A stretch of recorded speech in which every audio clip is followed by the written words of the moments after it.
Assalamualaikum warahmatullahi wabarakatuh. Perkenalkan, nama saya Nur Fajrina, NIM 1930304024 dari jurusan Ilmu Perpustakaan dan Informasi Islam, Fakultas Usuluddin Adab dan Dakwah, Institut Agama Islam Negeri Batu Sangkar.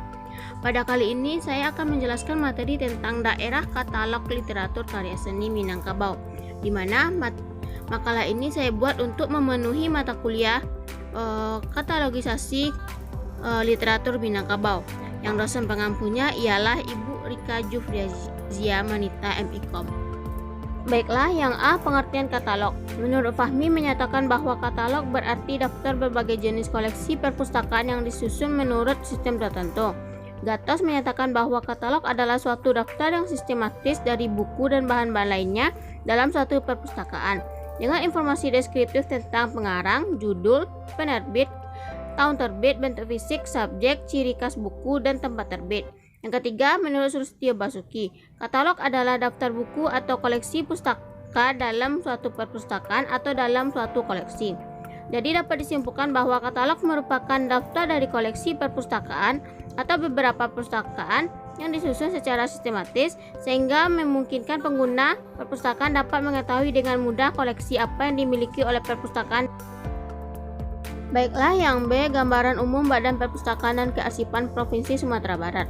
Badan Perpustakaan dan Kearsipan Provinsi Sumatera Barat adalah sebuah instansi pembina perpustakaan dan kearsipan di Provinsi Sumatera Barat yang dibentuk berdasarkan Peraturan Daerah Provinsi Sumatera Barat Nomor 3 Tahun 2008 pada tanggal 21 Juli 2008 tentang pembentukan organisasi dan tata kerja Inspektorat, Badan Perencanaan Pembangunan Daerah dan Lembaga Teknis Daerah Provinsi Sumatera Barat. Pada saat ini, di Badan Perpustakaan dan Kearsipan Daerah Provinsi Sumatera Barat, dari 150 naskah kuno, hanya 73 naskah kuno yang ada katalognya, sedangkan 72 naskah kuno tidak dapat dibuat katalognya. Pengkatalogan naskah kuno dilakukan agar informasi dari naskah asli yang ada pada pemiliknya maupun yang telah diperoleh oleh Badan Perpustakaan dan Kearsipan Provinsi Sumatera Barat dapat dimanfaatkan atau didaya gunakan oleh masyarakat luas sebagai sumber pengetahuan tentang kebudayaan. Ada 8 daerah pengkatalogan, yaitu sebagai berikut. Yang pertama, daerah judul dan pernyataan kepengarangan. Yang kedua, daerah edisi. Yang ketiga, daerah detail koleksi khusus. Yang keempat, daerah penerbitan. Yang kelima, daerah deskripsi fisik. Yang keenam, daerah seri. Dan yang ketujuh, daerah catatan. Dan yang terakhir yaitu daerah ISBN. Selanjutnya, yang C, kebijakan pelestarian naskah kuno dalam bentuk katalogisasi. Naskah kuno yang dilestarikan sesuai dengan Undang-Undang Nomor 43 Tahun 2007 yang menyatakan bahwa naskah yang berumur minimal 50 tahun termasuk naskah kuno. Apabila suatu naskah belum memiliki usia 50 tahun, maka tidak perlu dalam naskah kuno yang akan dilestarikan.